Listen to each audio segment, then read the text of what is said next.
Delhi liquor కేసులో కేజ్రీవాల్, సిసోడియా, కవితకు Delhi high court నోటీసులు. ట్రయల్ కోర్టు ఇచ్చిన తీర్పును హైకోర్టులో సవాల్ చేసిన సిబిఐ. పార్లమెంట్లో పశ్చిమాసియా యుద్ధ రగడ. చర్చ లేకుండానే కేంద్రం ప్రకటన చేయడంపై విపక్షాల ఆందోళన. స్పీకర్ మీద అవిశ్వాస తీర్మానంపై రేపు లోక్సభలో చర్చ. విపక్షాల ఆందోళనలతో రేపటికి ఖరారు. పశ్చిమాసియాలో యుద్ధం కారణంగా రికార్డు స్థాయికి చమురు ధరలు.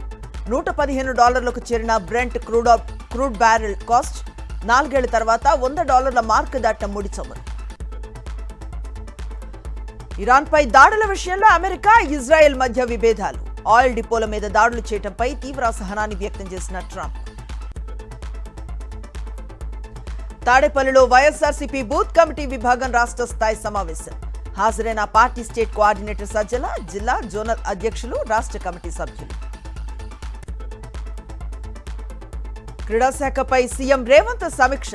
అన్ని రకాల క్రీడలకు మైదానాల ఏర్పాటుపై చర్చ. అన్ని సౌకర్యాలతో స్పోర్ట్స్ వర్సిటీలు ఉండాలన్న సీఎం. గీతం వర్సిటీ భూ కబ్జాపై విశాఖ కలెక్టర్కు వైఎస్ఆర్సీపీ ఫిర్యాదు. ఆక్రమిత భూముల్లో నిర్మాణ పనులు అడ్డుకోవాలని డిమాండ్. తిరుమల శ్రీవారి పట్ల చంద్రబాబు మరో ఘోర అపచారం చేశారు. టీటీడీతో ఆలయ నిర్మాణాలకు స్థలాలు కొనిపిస్తున్నారన్న భూమన.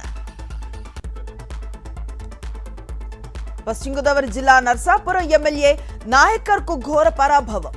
రోడ్డు శంకుస్థాపన సభలో జనం లేకపోవడంతో వేదిక దిగి వెళ్లిపోయిన ఎమ్మెల్యే. భూపాలపల్లి మున్సిపల్ కార్యాలయంలో నూతన కౌన్సిలర్ల సమావేశం. వార్డులన్నింటినీ సమానంగా అభివృద్ధి చేస్తామన్న ఎమ్మెల్యే గండ్ర. కృష్ణా జిల్లా యలమలకుదురు శివాలయం హుండీలో నగదు మాయం. 10 లక్షలు కనిపించకపోవడంతో పెనమలూరు పోలీస్ స్టేషన్లో ఫిర్యాదు.